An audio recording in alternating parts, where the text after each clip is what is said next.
about ASCAP. I am still a member as a publisher and writer. Okay. And also as a successor to my brother, to all the work that he did. So I'm still an ASCAP member. Okay. Proudly. Gotcha. Tell us a little bit about your time. I'm getting ready to go back through your resume a little bit now. Hello? You still there? Yes, I am. Okay. My next question kind of delved a little bit into your resume as a professional. Mm-hmm. And just give us a little insight on your time with WMEL Radio. I started off as, I had a show that was already syndicated by that time. And my show, the Classic Soul Music Cafe at that time, was WMEL was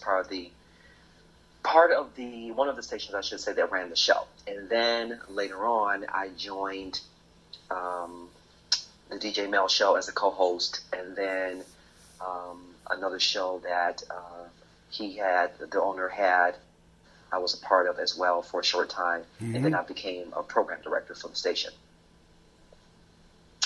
So yeah, my roles at that time at that station grew within probably 2 years of my show being aired. How long were you there at the station total? Probably 2 years. Okay. Maybe about a year and a half or so, close to 2 years. Mm-hmm. Okay. Yeah, started off with the show and then program director, and I left in 2018. Gotcha. Because by that time I had started my own station. Okay. It had been a year in, okay. And I wanted to concentrate on that and some other things that were coming down the pipe for me. And so I kind of stepped away from that and to do my own thing and concentrate on my station. Okay. Yeah, that kind of segues me over to my next question, and about your Mixcloud show. Mm-hmm. And how exactly did you come up with the concept for the Jazz Zone show? Well, actually, the Jazz Zone show was a part of my original show, the Classic Soul Music Cafe. I had incorporated jazz into the second half of my show later on. Mm-hmm. And once I decided to let the Classic Soul Music Cafe go and just concentrate on the jazz show, I took that part out of it and just made it a separate 1 hour show. What prompted you to let the classic soul part of it go? It was a 2 hour show, syndicated, and it took a lot of my time. Yes, as far as recording and editing and then sending out to all the stations. Mm-hmm. And it just got to a point where I wanted to leave on a high. Right. Gotcha. The show was very well received all over the world. Okay. Including Italy and Paris and UK. So I was very proud of that. But I wanted to leave on a high. Mm-hmm. But I was having a lot more on my plate. Yeah. And I said, okay, what is it that I can let go right now and be okay with it? Mm-hmm. Mm-hmm. But still continue on that same path. And so I decided to let the Classic Soul Music Cafe go. It was easier to do. Plus, again, I had a lot on my plate. And it was easier to do a 1 hour show versus a 2 hour show. And then a lot of the stations that were running the Classic Soul Music Cafe picked up the Jazz Zone. Gotcha. Show. Gotcha. So I just continued on with that for another probably year and a half or so, and then I recently let that go as well. So it sounds like it kind of coincided a little bit with, how the smooth jazz genre just kind of took center stage a little bit more than it had in the past. Mm-hmm. Absolutely. Okay. So that made the transition a little bit smoother for you? It did, and I wanted to concentrate too. I want to just concentrate on.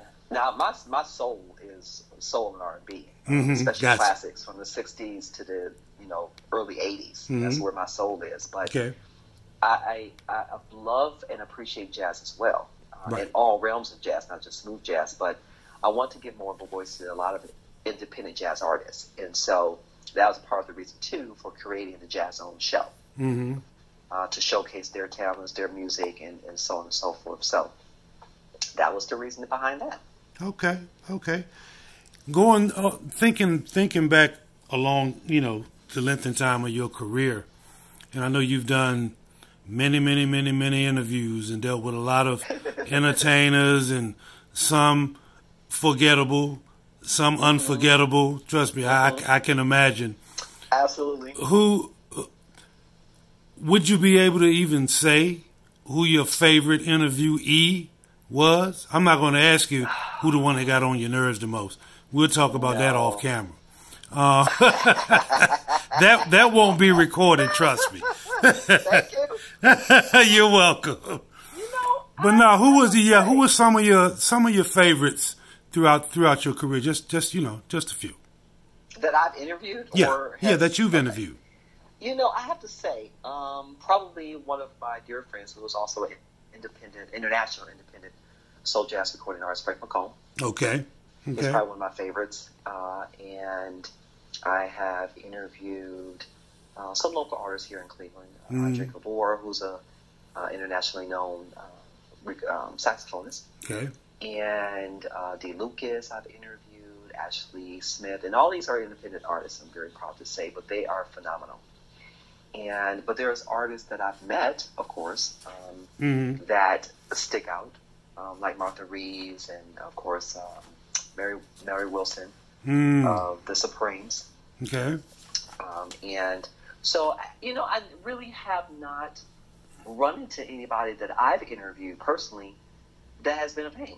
Gotcha. And I can really say that. I can honestly say that, and I'm blessed to say that. Yes, you are. Now I will say that being part of, and I won't name the station, but being part of, when you're a part of a team and you're part of someone else's vehicle, then you get an opportunity to interview people as well. Right.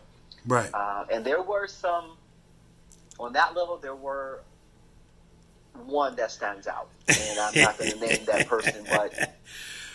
You might not even want to tell the story because you know us.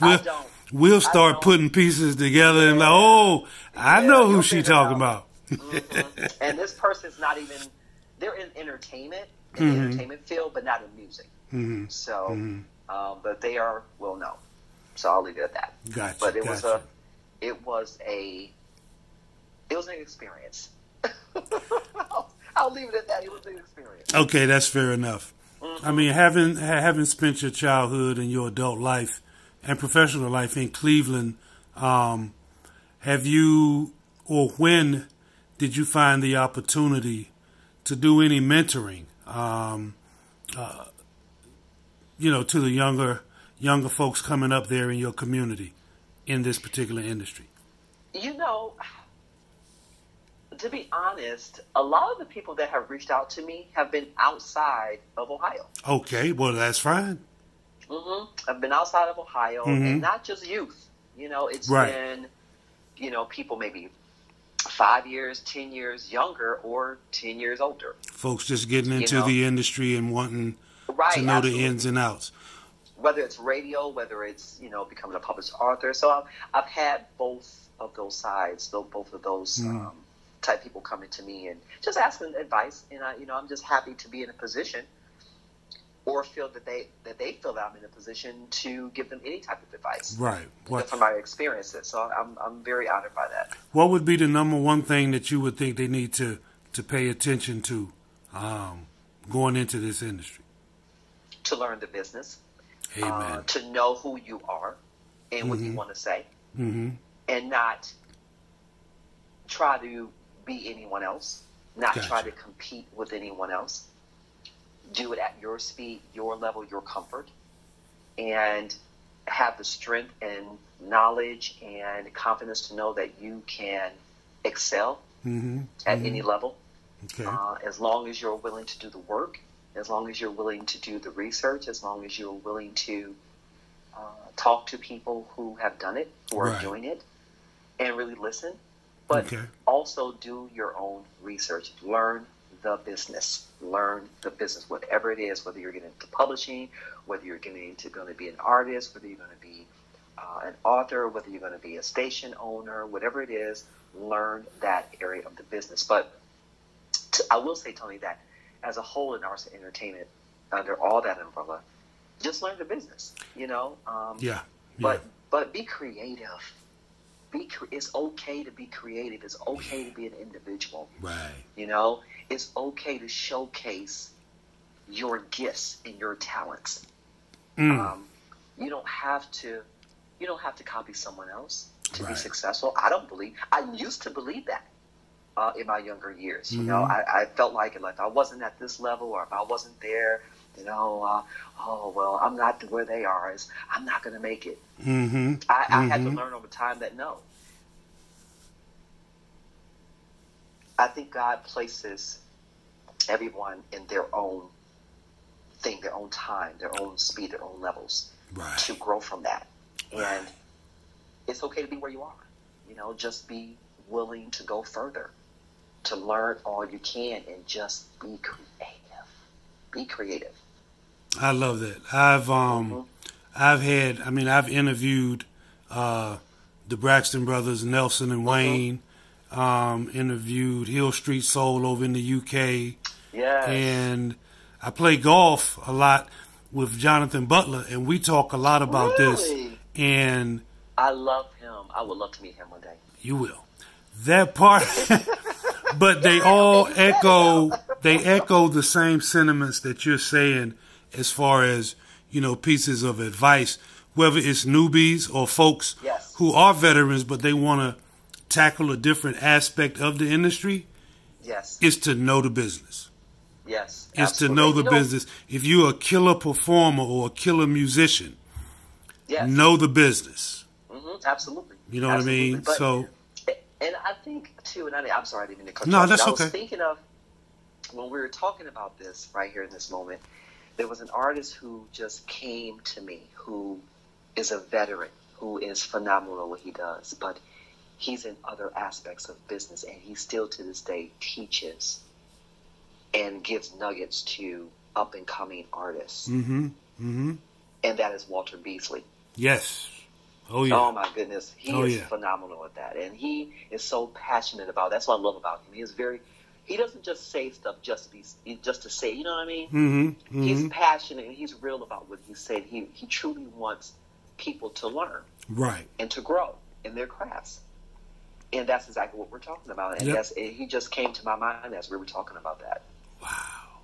Let me ask you, Miss Paulette Jackson, about your novels. Yes. Give me some excitement about your new one that just came out. Yes. I'm very excited. It's called My Testimony. And if you look at the way that the title reads, I never thought, I just should say never, but I didn't think that I would write book number 3. And just thinking about my life and my experiences, good and bad and indifferent, I said, you know what? This is going to be therapy for me. You were ready to tell it, and it was ready to be told. Gotcha. I was. And I was very careful about what I said, how I said it, how I was going to come across, but I also want to be real. I want to be true to myself and to the readers. And my prayer is that, yes, it was therapy for me to write all that down. As some of it was painful, but I pray that it's going to be a help and an inspiration and a motivation for someone else. As I hope all my books do, but this one in particular was very personal. And I said, I want to write. I said, okay, and I'm coming up with this title that I did not reveal to anyone until the book was published. And it's a 2-parter. It's like my test, my life's test. And through all those tests, good, bad, or indifferent, in the days where I didn't think I was going to make it, Tony, through the tears, through the screams, through the cursing, through all of that, peeling back all the layers, here are some hard truths from friends and family members, you know, that you always don't want to hear. But it's necessary. It's necessary. And to just go within myself and just have some time to myself and just think and just cry and just pray. Going through all those tests, now I'm still standing here at 52 in a career that I didn't think was possible. And delving into other parts that I didn't even imagine that I would do. There's no way, Tony, that you would have told me that I would be a published author 3 times over by this time in my life. Never. That was never on my radar. Yes, I wrote song lyrics, but a published author writing books, no way. So all of that was part of my testimony from going through the test. I love it. And now I'm going through the testimony part. The book was my testimony to say, hey, if Paulette Jackson can go through all of this and make it through and then recreate herself and keep pushing forward, then you can too. And so that's where the book was created and born. However, during writing the book and during this pandemic was another piece that I added to the book. That of course, none of us anticipated this at all, did we? Right. But I said I have to add, because I was towards the end of the book. I said I have to add the pandemic era piece to it because it did affect me. There you go. Personally and professionally. So I have to add how I felt, how that affected me into this book. Yeah, you had to. It was just so profound that, it couldn't be left out. Absolutely. And so that's how that's how my testimony was born. And I am happy to say it's now published. So 4 weeks today. It got published 4 weeks ago today. And it's out there on Amazon and Barnes & Noble. And probably within the next 4 weeks, it will be on 40,000 different book outlets across the country and all over the world. Wow. So by the time we have our next conversation, we'll be talking about book signing tours and readings and all of that good stuff, right? Tony, are you there? Yeah, I'm here. Yeah. Hello? Yes. Oh, yeah, I'm here. No, I was just saying, so we're not too far away from talking about worldwide, whether they're virtual, even if they may be virtual, book signings and readings and all of that good stuff. Yes. Okay, those things are in the works? Yes, absolutely. Actually, I was talking to, again, Detroit's my second home. And I was talking to a friend of mine there who runs a hotel, and we were talking about the new book and everything. And he said, I would love for you to be able to do book signing here.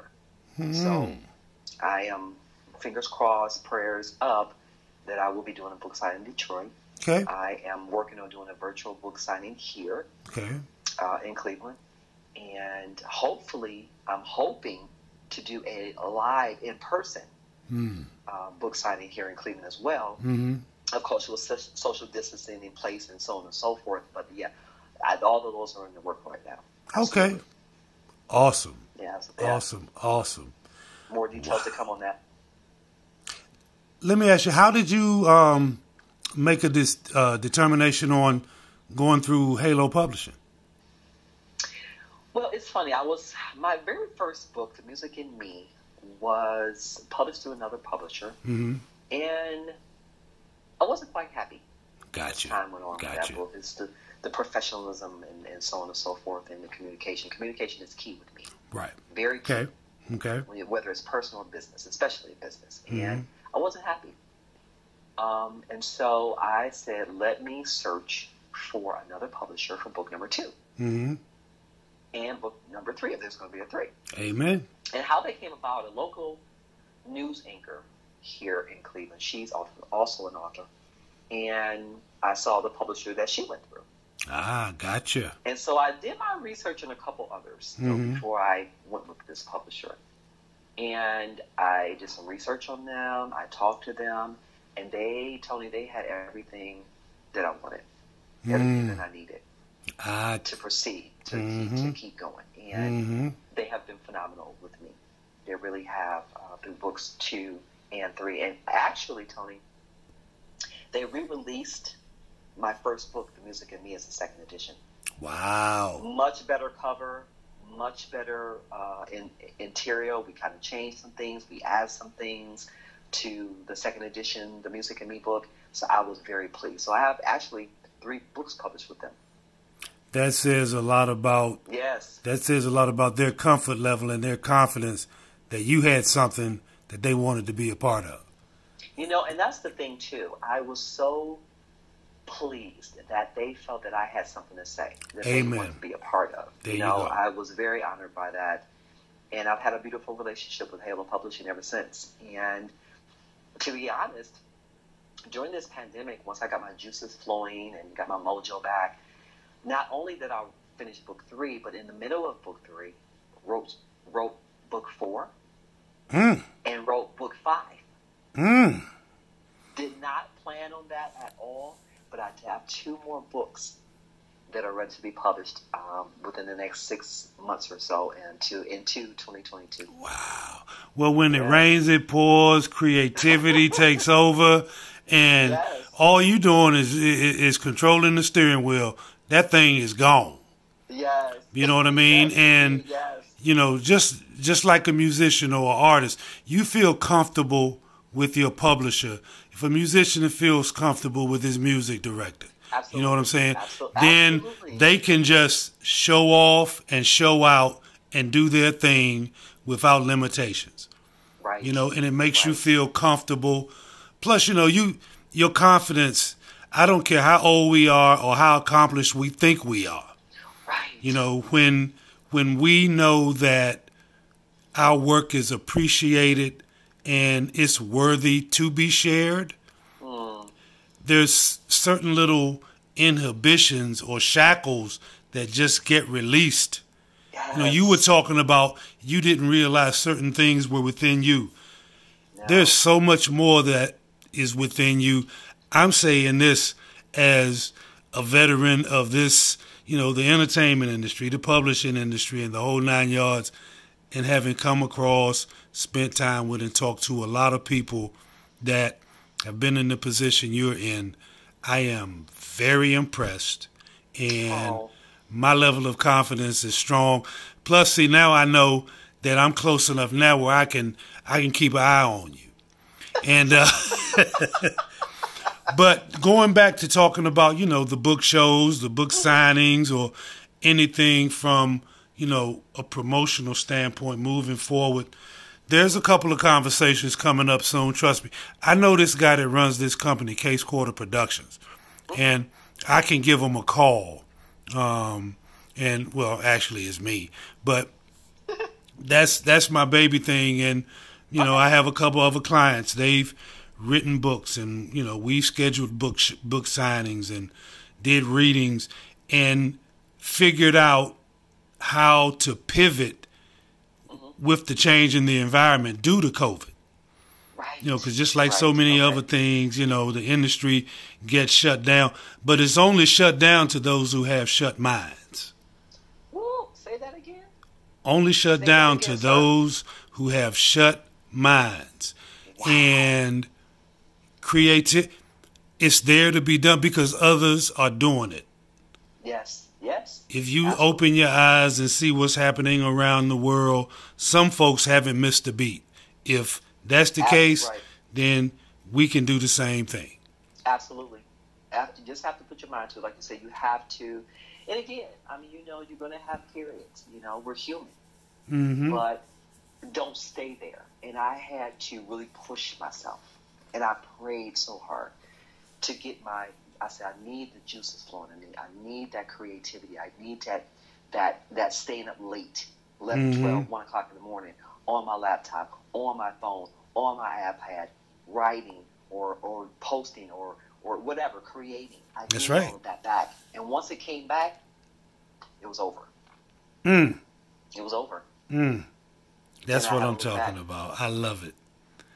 I love it. I love it. I love it. Paulette, I am. Can I mention one more thing? Sure. Okay. Yes. So what you may not know is that on top of everything else that we talked about, I am proud to say that I partnered up with a very well-known producer, composer, musician himself to write us. I wrote a song last year during the pandemic, and around this time. And I wrote the lyrics, had this in mind. This came over me. I wrote the lyrics probably within 10, 15 minutes. Wow. And said, you know what? My strong suit is not really composing music. You know, unfortunately, my brother, God rest his soul, I miss him very much. He's not here. So who can I reach out to talk about my vision for this song that I wrote? And I found that in Mr. Dunn Pearson. Okay. And we partnered up, and we finished the song. He wrote the music for me, and we partnered up on that, and it's done. Yeah, Jesus be a fence around my soul is the name of the song. And we finished that, yes. And we finished it, and this year I am looking for artists to convey what I wanted to say. And do it in a genuine, powerful, loving, nurturing way. So I just wanted to mention that. It's one of my babies. I'm very proud of that. Wow. Yeah, yeah. So the song is done? Song is done. Song is done. He demoed it for me and sent it to me, and it's copywritten and it's registered, and it's ready to go. It's just it's ready to be recorded. Wow. Yes. Oh, well, I definitely want to stay up to date on that. Yes. Definitely. And you're officially a member of the Indie Incognito family. So if you're with the Indie Incognito family, you're with the Case Quarter Productions family. Well, and I appreciate that so much. You're very, very welcome. The last thing I want to do before I let you tell everybody where they can find all things Miss Jackson, I just have, real quick, I kind of like to do this. It's a real quick one-word association, and I'm going to throw a couple out, and the first thing comes to your mind, just shout it out to me. Okay. First one is confidence. Ooh.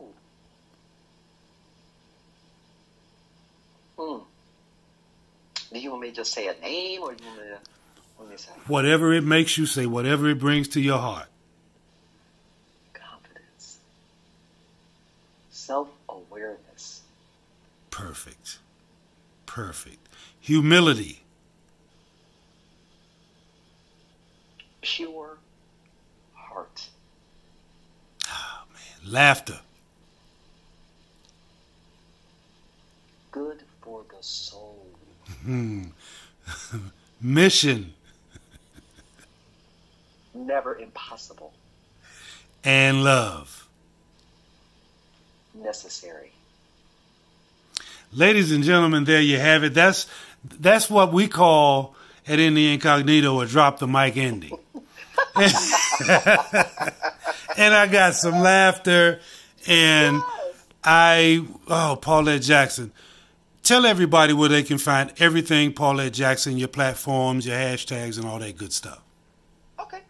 Well, I am all over social media. Okay. Paulette Jackson on Facebook. I am on Twitter at Ms. Music's. I have to get those together. I think it's at Ms. Music's Voice, or at Music's Voice on Twitter. Okay. I'm on Instagram at Ms. Music's Voice, and it's at MS Music's Voice. I am on LinkedIn under my name of Paulette Jackson. All of my shows, whether it's the Classic Soul Music Cafe or the Jazz Zone or my other show, Center Stage, we didn't talk about that one. All of those shows are on Mixcloud and on SoundCloud. And it's probably under Paulette Ms. Music Jackson. And so I am everywhere: Twitter, Facebook, Instagram, LinkedIn, Mixcloud, and SoundCloud. And also, my website, my newly created website for my books, is www.authorpaulettecjackson.com. And you'll find all of my books, all of the links and everything there. It's an ongoing progress. I'm still updating, but it is live and is ready for everyone to go and look at my books and view the books. Perfect. Once again, Paulette Jackson, thank you for giving me some of your time. You're very welcome. It's been amazing. And sounds to me like this is a journey that's just beginning. Oh, absolutely. And I am so excited. You're very welcome. Thank you so much, Paulette. And this is Tony Smith with Indie Incognito, and we are out.